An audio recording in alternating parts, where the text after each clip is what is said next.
ஓம் சாய்ராம். நல்லது நினைப்போம், நல்லது நடக்கும். 48 நாள் தவத்தில் இன்னைக்கு நம்ம 18வது நாளில் இருக்கோம்.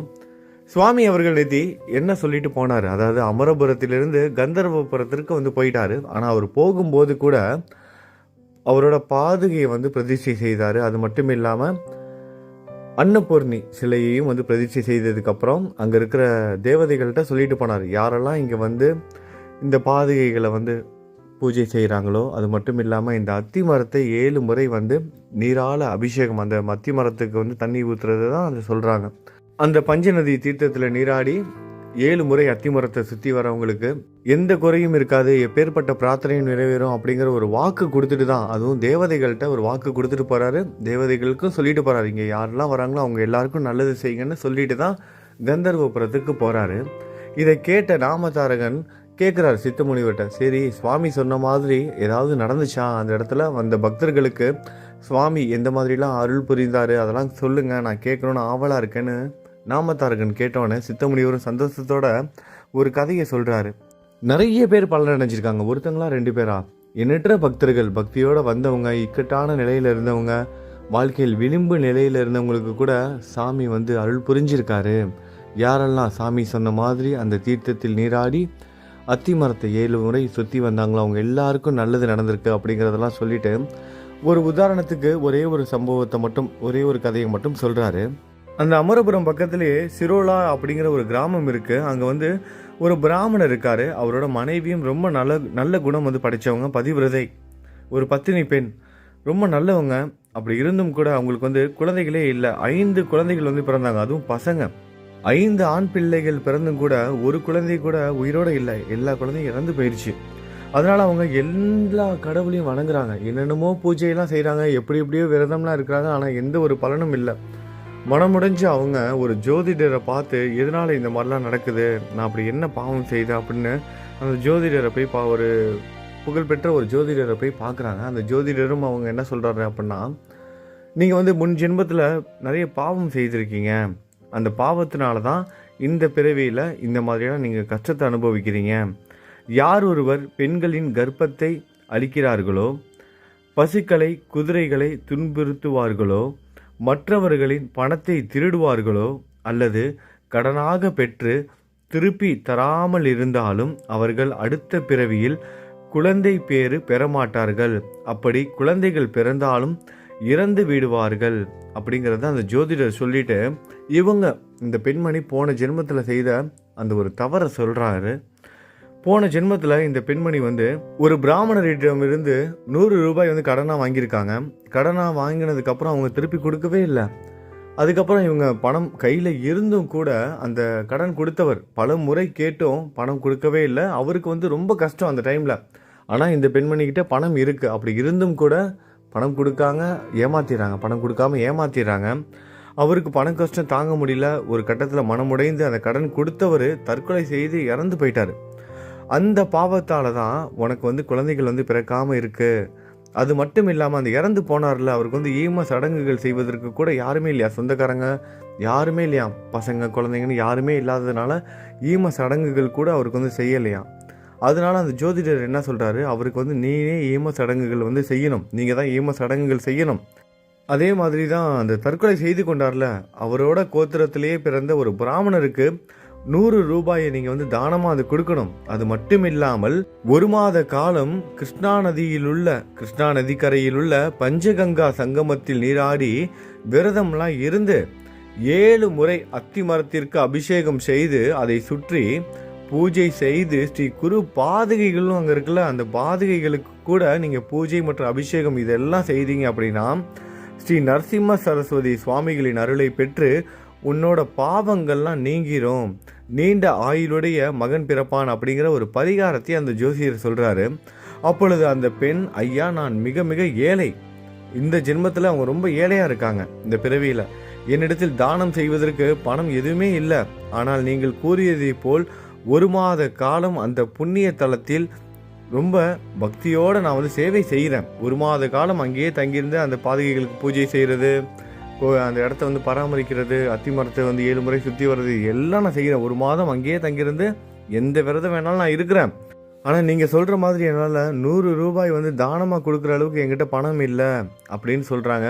இந்த ஜோதிடரும் சரி பரவாயில்ல, நீங்கள் அந்த தளத்துக்கு போய் நான் சொன்ன மாதிரிலாம் நீங்கள் செய்யுங்கன்னு சொல்லி அனுப்பி வைக்கிறாங்க. இந்த பெண்மணியும் சந்தோஷத்தோடையும் நம்பிக்கையோடையும் அந்த புண்ணிய தலத்துக்கு சென்று மிகவும் பக்தியோட அந்த சங்கமத்திலும் பாபநாசத்திலும் காமிய தீர்த்தத்திலும் நீராடி 7 முறை நீரினால் அத்திமரத்தையும் குருவின் பாதுகைகளையும் அபிஷேகம் செய்து விரதம் இருந்து அத்திமரத்தை சுற்றி பூஜை செய்து வந்தாள். இப்படியே நடந்துகிட்டு இருக்கு. இப்படி இருக்கும்போது இப்படி 3 நாட்கள் முடிஞ்சதுக்கு அப்புறம் 3ஆம் நாள் இரவு கனவில் அந்த பிசாசு தோன்றுது. அதாவது போன ஜென்மத்தில் கடன் கொடுத்து அந்த ஏமாந்தாங்கள அந்த ஆத்மா கனவுல வந்து வருது. ஏ பெண்ணே, நீ என் பணத்தை எடுத்துக்கொண்டு திருப்பி தராமல் இங்கு இந்த மரத்தை சுற்றி பூஜை செய்கிறாயா? என்னோட பணத்தை நீ கொடுக்காம ஏமாத்திட்ட.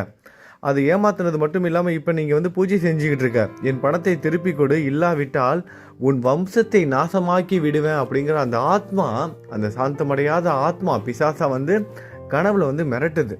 உன்னோட வம்சத்தையே நாசமாக்கிடுவேன், அது மட்டும் இல்லாமல் உன்னையே கொண்டுருவேன், என்னோட பணத்தை கொடு அப்படின்னு சொல்லிட்டு அந்த ஆத்மா அந்த பிசாசு என்ன பண்ணுது, இவள் மேலே பாயுது. இவ பயந்து போய் கண்மிழிச்சு எந்திரிக்கிறா, கனவு தெளிஞ்சு எந்திரிக்கிறா. பயந்து போன இவ அத்தி மரத்தை நோக்கி ஓடுறா. அத்தி மரத்து பக்கத்துல போன உடனே அங்கு குருமூர்த்தி ஸ்ரீ நரசிம்ம சரஸ்வதி அவர்கள் தோன்றி அவளை தன் அருகாமையில் வைத்து கொண்டு அந்த பெண்ணை தன்னோட பக்கத்துல வச்சுக்கிட்டு அந்த பிசாசை பார்த்து கேட்கிறாரு, என்னோட பக்தியை நீ ஏன் இப்படி துன்புறுத்துற அப்படின்னு சுவாமி கேட்டதும் அந்த பிசாசு சொல்லுது, முற்பிறவியில என்கிட்ட பணத்தை வாங்கிட்டு இவ என்னை ஏமாத்திட்டா, இவ செய்த துரோகத்தினாலதான் நான் இப்ப பிசாசா இருக்கிறேன். உங்களை மாதிரியான ஒரு யோகிகள் இவ்வளவு மாதிரி ஒரு விரோதிக்கு, இவ்வளவு மாதிரி ஒரு கெட்டவளுக்கு நீங்க வந்து அடைக்கலம் கொடுக்கலாமா? இது ரொம்ப ரொம்ப நல்லது இல்ல அப்படின்னு அந்த பிசாசு சுவாமியை பார்த்து சொல்லுது, இவ ரொம்ப கெட்டவ, இவ எவ்வளவு பெரிய தவறு செய்திருக்கா தெரியுமா, இவ என்னை ஏமாத்திட்டா, எனக்கு துரோகம் பண்ணிட்டா, இவளாலதான் நான் பிசாசா இருக்கேன், இவளுக்கு போய் நீங்க அடைக்கலம் கொடுக்குறீங்களே சாமின்னு அந்த பிசாசு சுவாமியை பார்த்து கேட்டோன்னே சுவாமி கொஞ்சம் கோபம் அடைந்து சொல்றாரு, நீ பண்றது கொஞ்சம் கூட சரியில்லை. இவ உங்ககிட்ட கடன் வாங்கி அந்த தவறு செய்ததெல்லாம் முற்பிறவியில, ஆனா இப்ப இவ என்னோட பக்தை, அது மட்டும் இல்லாம உனக்கு பணம் கொடுப்பதற்கு இவள்கிட்ட பணமும் கிடையாது, இப்ப இவ ஏழையாக இருக்கிறா. நான் சொல்றத கேட்ட அப்படின்னா உனக்கு வந்து இந்த பிசாசு ரூபம் போய் உன்னோட ஆத்மா சாந்தி அடையும், இல்லைனா நீ கடைசி வரைக்கும் இப்படியே பிசாசாவே சுத்த வேண்டியது தான் அப்படின்னு அந்த சாந்தமடையாத ஆத்மாவை பார்த்து சுவாமி சொன்னதும் அந்த பிசாசும் வந்து சம்மதிக்குது, சுவாமி எனக்கு இந்த பிசாசு ரூபம் வேணாம், என்னை சாந்தப்படுத்தி எனக்கு வந்து முக்தி கொடுங்க அப்படின்னு அது அந்த ஆத்மாவும் கேட்குது. அப்பொழுது ஸ்ரீ நரசிம்ம சரஸ்வதி சுவாமி அவர்கள் சொல்றாரு, இங்க பாருமா, நீ போன ஜென்மத்தில் தவறு செய்துட்ட, இப்போ இதுலேருந்து தப்பிக்கிறதுக்கு ஒரே ஒரு வழி தான் இருக்குது. உன்னோட சக்திக்கு உட்பட்டு தொடர்ந்து 10 நாட்கள் உன்னால் எந்த அளவுக்கு ஈடுபாடோடையும் உன்னால் உன் கையில் இருக்கிற பணத்தை வச்சு எந்த அளவுக்கு நீ செலவு செய்து பண்ண முடியுமோ அந்த அளவுக்கு ஈடுபாடோட ஒரு 10 நாட்கள் இந்த ஆத்மாவிற்காக ஈம சடங்குகள் நீ வந்து செய்யி அப்படின்னு சொல்கிறாரு. 10 நாட்கள் அப்படி 10 நாட்கள் செய்த அப்படின்னா இந்த பிசாசுக்கு மோட்சமும் கிடைக்கும், அதாவது இந்த பிசாசுவோட ரூபம் வந்து போயிடும். அது மட்டும் இல்லாமல் உனக்கும் வந்து அந்த பிரம்மஹத்தியா தோஷமும் நீங்கிரும். ஒரு பிராமணர் வந்து உன்னால வந்து செத்துருக்காரு, அந்த தோஷமும் உன்னை விட்டு நீங்கிரும். அது மட்டும் இல்லாமல் நீ என்ன பண்ணணும், இந்த அத்தி மரத்திற்கு பூஜைகள் செய். இதெல்லாம் நீ செய்த அப்படின்னா இந்த பிசாசு வந்து நற்கதி அடைஞ்சிரும். அதுக்கப்புறம் உனக்கு பிரம்மஹத்தியா தோஷமும் நீங்கிரும். இது மட்டும் இல்லாமல் உனக்கு வந்து குழந்தையும் பிறக்கும் அப்படின்னு சொல்கிறாரு. சொன்னதுக்கப்புறம் இந்த பெண்மணியும் வந்து தொடர்ந்து 10 நாட்கள் வந்து பூஜைகள் செய்கிறா.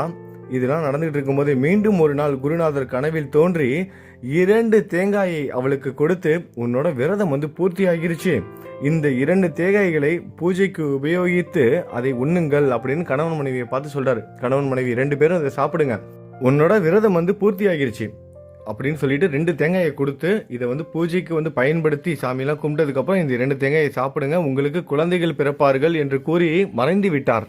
இப்போ சுவாமிகள் கொடுத்த இந்த 2 தேங்காய் இதெல்லாம் வந்து பார்த்தீங்கன்னா கனவுல நடக்குது. ஆனால் இவள் கனவு தெளிந்து எழுந்திருக்கும் போது அவள் பக்கத்திலேயே உண்மையாகவே 2 தேங்காய் இருக்கு. உடனே அவள் என்ன பண்றா, அந்த பெண் வந்து உடனே தன்னோட கணவருக்கு வந்து இந்த விஷயத்தெல்லாம் சொல்றா, சுவாமி கனவுல வந்தது, தேங்காய் கொடுத்தது, உண்மையாகவே தன்னோட பக்கத்தில் 2 தேங்காய் இருக்கு. இதெல்லாம் சொன்னதுக்கப்புறம் சுவாமி சொன்ன மாதிரி அந்த தேங்காயை வந்து பூஜைக்கு பயன்படுத்துறாங்க. அத்தி மரத்துக்கு வந்து பூஜை செய்கிறாங்க தேங்காயை பயன்படுத்தி. இது மட்டும் இந்த பூஜைகள் எல்லாம் முடிஞ்சதுக்கப்புறம் தேங்காயை 2 பேரும் சாப்பிட்றாங்க. சாப்பிட்டுட்டு சாமி கும்பிட்டுட்டு தன்னோட கிராமத்துக்கு வராங்க. சுவாமி ஆசீர்வதிச்ச மாதிரியே குழந்தைகளும் பிறக்கிறாங்க. 2 ஆண் குழந்தைகள் வந்து பிறக்கிறாங்க. காலங்கள் ஓடுது. முதல் பையனுக்கு வந்து 7 வயது ஆகுது, இரண்டாவது பையனுக்கு 3 வயது ஆகுது. அப்போ முதல் பையனுக்கு வந்து உபநயனம் செய்கிறாங்க, இரண்டாவது பையனுக்கு வந்து 3 வயது ஆகுது. அவனுக்கு வந்து முதல் முறையாக வந்து முடி எடுக்கிறாங்க, மொட்டை அடிக்கிறாங்க. அதுக்கு தேவையான ஏற்பாடுகள்லாம் செய்துட்டு இருக்கும்போது அந்த முகூர்த்த நேரத்திற்கு முதல் நாள் மூத்தவனுக்கு பக்கவாத நோய் வந்து வந்துடுது. அந்த 7 வயசு பையனுக்கு அடுத்த நாள் வந்து உபநயனம் செய்யணும். முதல் நாள் வந்து அந்த பையனுக்கு வந்து பக்கவாதம் வந்துடுது. நாளைக்கு உபநயனம்னா இன்னைக்கு பக்கவாதம் வந்துடுது. 3 நாள் உடல்நிலை சரியில்லாமல் இருக்கான், ரொம்ப கஷ்டப்படுறான். கடைசியில் அந்த பையன் இறந்து போயிட்டான் பையன். எப்பேற்பட்ட குழந்தை அந்த குழந்தை, யாருக்கு ஆசீர்வாதத்தால் பிறந்த குழந்தை, எங்கே போய் எப்பேற்பட்ட தோஷம்லாம் நீங்கி அவங்க எவ்வளோ கஷ்டப்பட்டு எவ்வளோ விரதம் இருந்து எப்பேற்பட்ட கண்டத்துக்கு அப்புறம் பிறந்த பையன் இப்படி 7 வயது வந்து உபநயனம் இருக்கிற போது இறந்து போனால் அந்த அம்மாவுக்கு எப்படி இருக்கும்? கதறி அழுகிறாங்க. அந்த பையனோட உடல் மீது தாங்கி அழுகுறாங்க, சாய்ந்து அழுகுறாங்க. மகனே அப்படின்னு கத்துறாங்க, கதறாங்க. மகனே, குருவின் அருளால் நீண்ட ஆயுளுடைய மகன் பிறந்தான் என்று சந்தோஷம் அடைந்தேன். உன் மழலை சொற்கள் கேட்டு ஆனந்தம் அடைந்தோம். நீ பிறந்ததிலிருந்து எங்கள் கஷ்டங்கள் எல்லாம் தீர்ந்து விட்டன. வயதான காலத்தில் எங்களை காப்பாற்றுவாய் என்று எண்ணினோம். ஆனால் நீ இப்படி சிறு வயதிலேயே இறந்து எங்களை அனாதையாக்கி விட்டு சென்று விட்டாயே என்று பலவிதமாக கூறி புலம்பி அழுகிறாங்க அந்த அம்மா. அப்பொழுது அங்கு கூடியிருந்தவர்கள் அவளை பார்த்து, அம்மா, விதி யாரை விட்டது? மரணம் மகான்களை, ரிஷிகளை, யோகிகளை, அவதார புருஷர்களையும் விடவில்லை. ஊர் மக்கள் எல்லாம் ஆறுதல் படுத்துறாங்க. அம்மா, மரணம் வந்து சாதாரண மனுஷங்க, நம்ம எல்லாம் பெரிய பெரிய மகா புருஷர்களுக்கே வந்து மரணம் வந்து நடக்கும்போது நம்மளாம் சாதாரண மனுஷங்கம்மா, நம்ம இதுலேருந்து இந்த பிறப்பு இறப்பு சுழற்சியிலேருந்து நம்ம எப்படி தப்பிக்க முடியும்? இப்படி நீ கத்தி ஆர்ப்பாட்டம் பண்ணி அழுது புரளுவதால் மட்டும் உன்னோட பையன் வந்து மீண்டும் வந்து உயிர் பிழைத்து வரவா போகிறான் அப்படின்னு கூறி சமாதானப்படுத்துகிறாங்க. ஆனால் அந்த பெண்மணியும் சமாதானம் அடைகிற மாதிரி தெரியல. ஸ்ரீ குருவாகிய நரசிம்ம சரஸ்வதி அவர்களின் வரத்தினால் நீண்ட ஆயுளுடைய மகன் பிறந்தான் என்று நினைத்தேன். சுவாமியோட வரத்தினால நீண்ட ஆயுளுடைய மகன் பிறந்தான் என்று நினைத்தேன். குருவின் வரம் பொய்யாகி விட்டது. குருவோட வரம் பொய்யாகி விட்டது. இனி அவரை யார் நம்புவார்கள்? அத்தி மரத்திற்கும் பாதுகைகளுக்கும் பூஜை செய்து சுற்றி வந்தேன். அதெல்லாம் வீணாகி விட்டது. குருதேவர் சத்தியத்தை தவற விட்டார் அப்படின்னு அந்த அம்மா சொல்ல ஆரம்பிக்கிறாங்க. அதனால சாமியே என்னை ஏமாத்திருச்சு, அவரே அவரோட சத்தியத்தை காப்பாற்றலை. அப்படி இருக்கும்போது நான் ஏன் வாழணும்? சாமியே என்னை ஏமாத்திட்டாரே, நீண்ட ஆயுளுடைய மகன் பிறப்பான் என்று ஆசீர்வதிச்சாரே, அந்த ஆசீர்வாதமே பொய்யாயிருச்சு, இனிமேட்டு நான் வாழ மாட்டேன், நானும் செத்துறேன் அப்படின்னு அந்த பெண்மணி, அந்த அம்மா என்ன பண்ண தெரியாம அழுது புலம்புறாங்க. யாராலையும் ஆறுதல் படுத்த முடியாதுல்ல, மகனோட இழப்பை எந்த தாயால தான் தாங்கிக்க முடியும்? அழுது புலம்புறாங்க. ஒரு புலிகிட்ட இருந்து தப்பிப்பதற்காக ஒரு ஆட்டுக்குட்டி ஒரு கசாப்பு கடைக்காரன்ட்ட போன மாதிரி, மாட்டிக்கிட்ட மாதிரி. அதாவது எப்படி, ஒரு புலிகிட்ட இருந்து தப்பிக்கிறதுக்காக ஒரு ஆட்டுக்குட்டி கசாப்பு கடைக்காரனிடம் தஞ்சம் அடைந்த மாதிரியும், சாமி கும்பிட்றதுக்காக கஷ்டம்லாம் தீரணும்னு சாமி கும்பிட்றதுக்காக கோயிலுக்கு போகும்போது அந்த கோவிலே இடிஞ்சு மேலே விழுந்து செத்த மாதிரியும் ஏன் எனக்கு இப்படி ஆனது அப்படின்னு அழுது புலம்புறாங்க. எனக்கு ஆசி அளித்து, எனக்கு வந்து வரம் அளித்து நீங்கள் என்னோட மகனை காப்பாற்ற மாட்டீங்களா? என் மகனை காப்பாற்றலாம்ல சாமி, என் மகனுக்கு உயிர் கொடுக்கலாம்லன்னு கதறி அழுகிறாங்க. இரவு முழுவதும் அந்த பெண் அழுது கொண்டே இருக்கா. மறுநாள் காலையிலும் அதே தான் நடந்துக்கிட்டு இருக்கு. அந்த இருக்கிற ஊர் மக்கள் எல்லாரும் ஒன்று கூடி, அம்மா, உன்னோட இந்த பிடிவாதத்தை வந்து விட்டுரு. ஏன்னா அந்த பெண்மணி வந்து தன்னோட பையனோட உடலை வந்து விடலை. அந்த பையனோட உடலை வந்து கட்டி அணைச்சிக்கிட்டே தான் அழுதுகிட்டே இருக்காங்க.